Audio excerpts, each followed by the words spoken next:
Bop!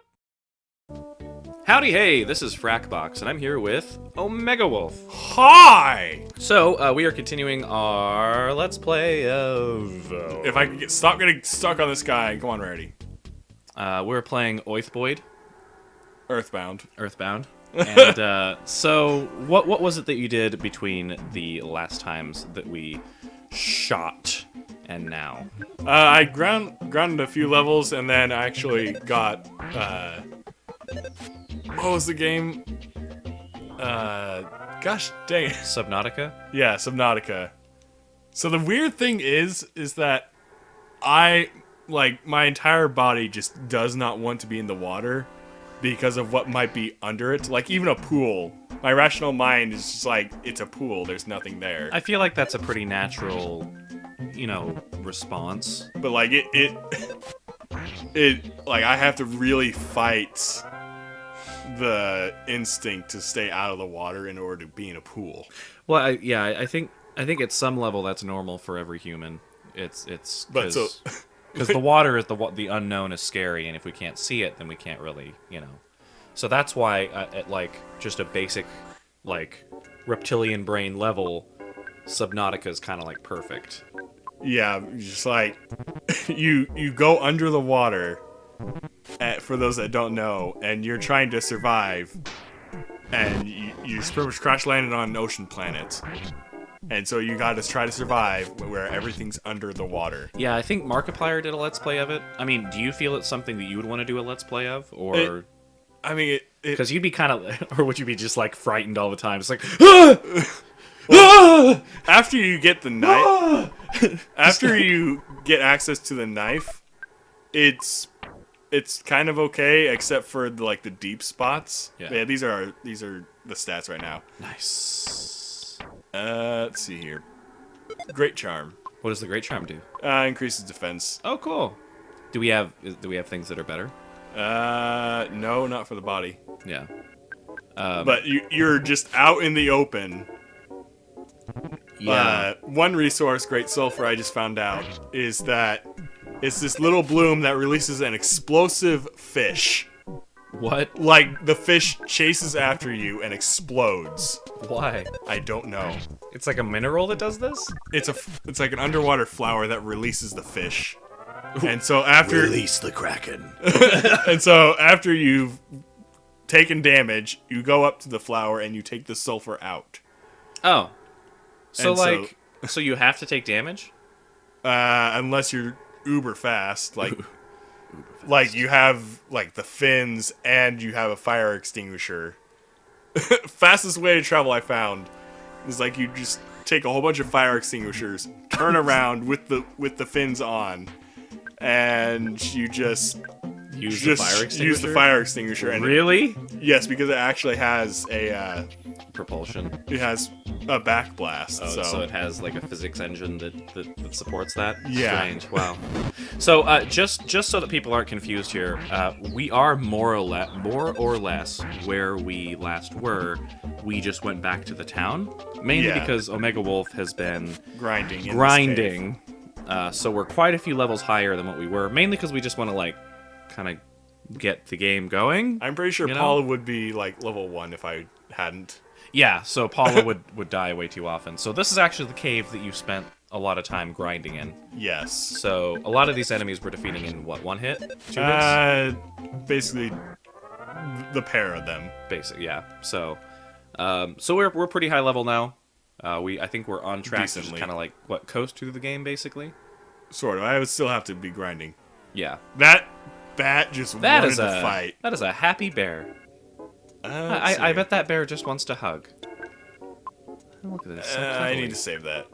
So we were talking a little bit about the before we talked. So right now you're a little bit more calm. Yeah, and not active. I guess I'm having trouble thinking of the words. But well, the thing is, I get riled up really, really high, and so it's just like a raging inferno.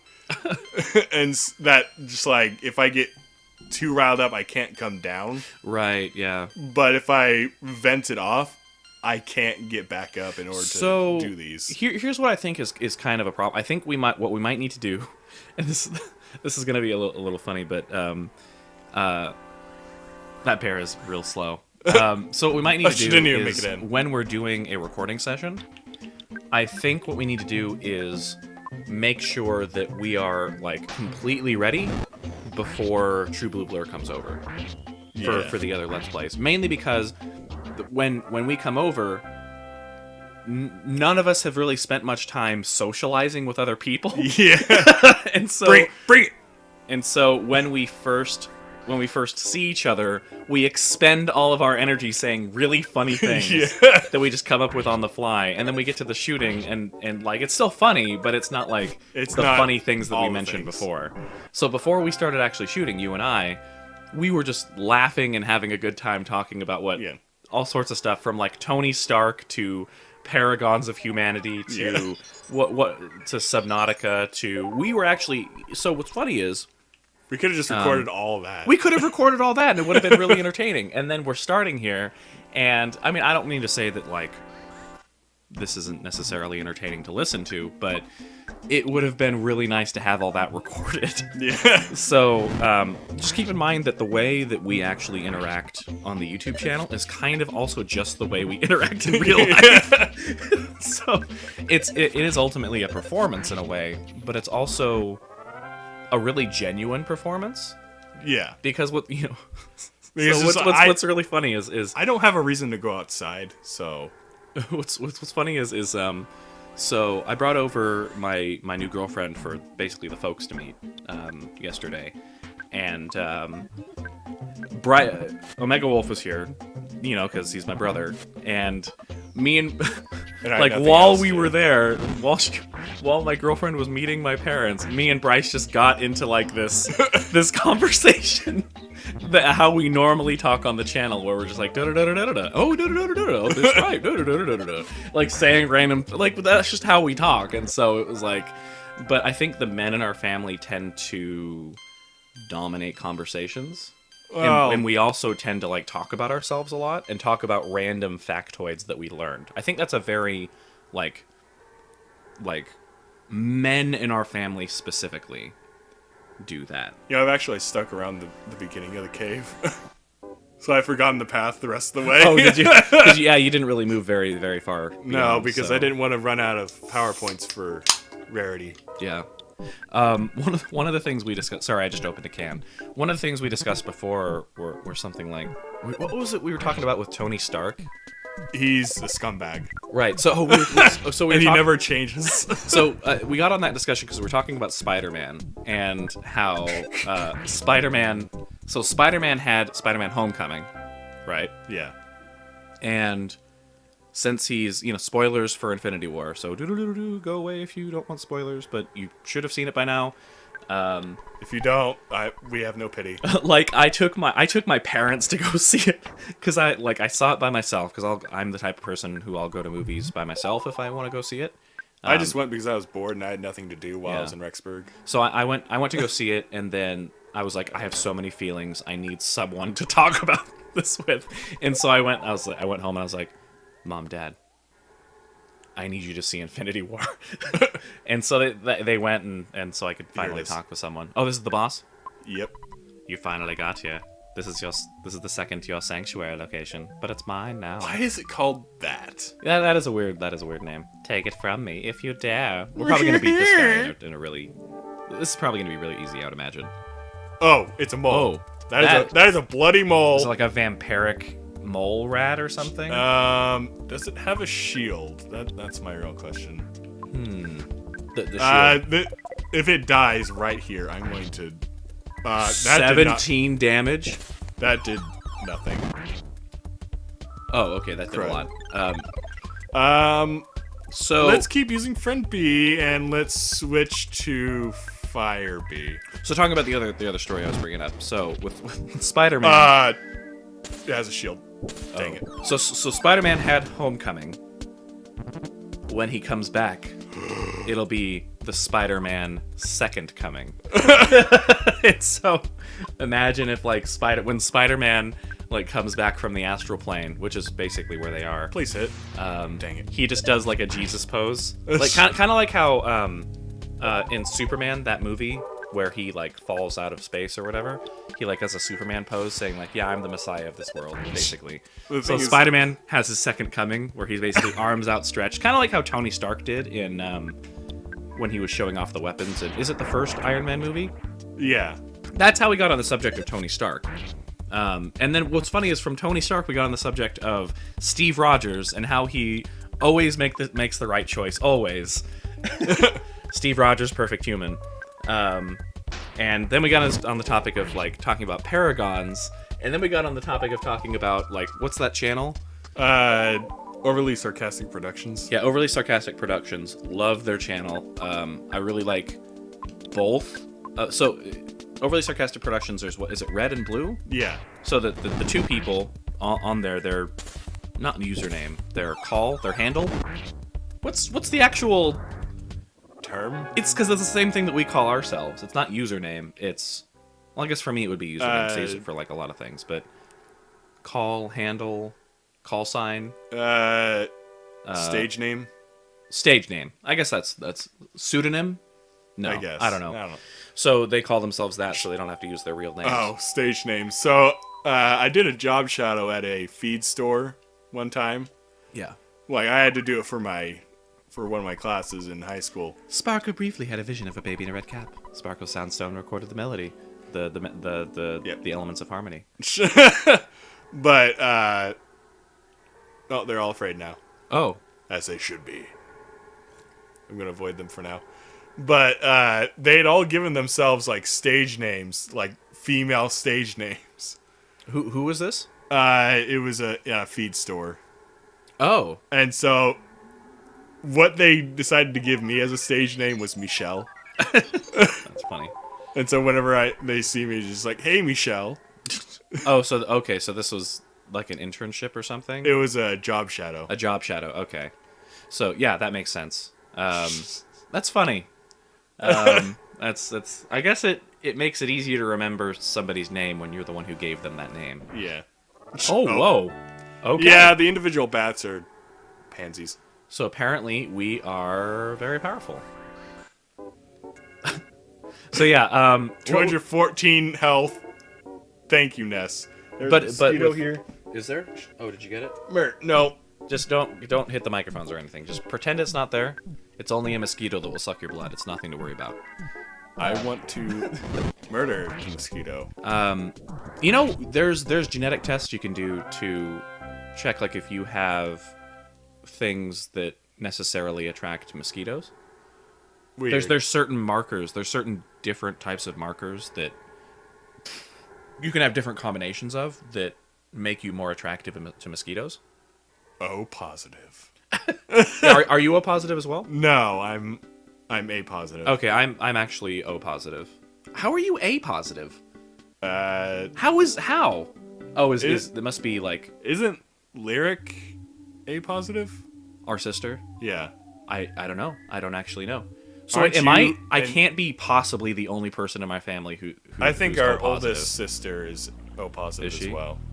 Okay. I guess that's probably good to know, because we need to know, like, if anything happens, who can donate blood to each other. No tree. Well, we could probably take on the tree now, right? I don't Especially want to. with fire? I don't want to. Whoa. Let's try just bashing them. 1 point of damage. Okay, so we're super strong right now. But yeah, okay, so we must have gotten it, so I'm assuming that Mom is probably O positive, right? Maybe, I don't know. Because is O-type blood more common in Hispanic people? I have no idea. I'm pretty sure that's the case. And so, if that's the case, then she would have gotten it from, like, Grandma. I don't know. O-type blood is pretty common, right? Not O negative. Well, I'm O positive. So, and then Dad must be A? I guess. I mean, that would make he the might most be sense. A negative, maybe. Huh. Because, in the past, it used to be kind of dangerous for people to give birth, because this is more a thing. Well, the blood crossed over from the mother to the child, and if the child, through the combination of the father and the mother, came out as a different blood type, Mm-hmm. it could come back and it would influence the immune system of the mother, so that if she had another baby, it would attack the baby. Right, precisely. So there's ways that we can suppress that now. Yeah. So it's much less dangerous to have a child now, but Which means mom would have had to have had that happen. Right, definitely, because I mean, if you are if you have type A blood and I have type O blood, that is absolutely going to be a problem. Yeah. So, because what is it? Type O. Type O is the universal donor, right? Type O negative. Well, type O negative is, but like still with O blood, it's still you can do things to it to turn it. Yeah, you can transfer it into, I think, almost anyone. But also type O people, they can only receive O blood. Yeah. So when doctors are grabbing for like a blood type, they just, if they don't know the blood type, they'll go for O, because it can go to everybody and O people can only take that anyway. Yeah. So like I used to have the Red Cross calling me all the time. Like, hey, we'd like to schedule you out to donate blood. What would be a good time for you? It's like, sorry, like I'm at work right now. Sorry, I'm asleep right now. Sorry, if I have the time to go donate blood, I will go do it. Yeah, they've actually stopped calling me. Really? Yeah. They stopped calling me as well, but I also like save their number on my phone and I just don't answer it. If I have time, I will go donate blood because I do it fairly often, maybe like once a year. I don't really do it very often anymore because of my line of work. I need all the strength I can get. Yeah, and with me, like I lift people up in stretchers sometimes, so I actually do kind of need my strength. Yeah. Not so. When I worked in like a call center, like I could donate blood all the time because it was like I was just sitting around, and it was healthy. Who is this person? That's Rarity's mother. Rarity's. Oh, so we're bringing her back home. Yeah. So he's so sorry that he suspected Everdread of Berglund Park. Wait, we talked to him, right? Yes, and he's the guy that told us that Paula was kidnapped. Right. Rarity. What's the voice we gave him? Sparkle, thank you so much. You must be the boy who will save the world like a Rarity's dream. That's totally not his voice. Rarity, I'm sure you make a big help to Sparkle. It's not every day a father lets his daughter embark on a journey to save the world with some random strange boy. You should not be doing that at all. It's like the Pokemon world.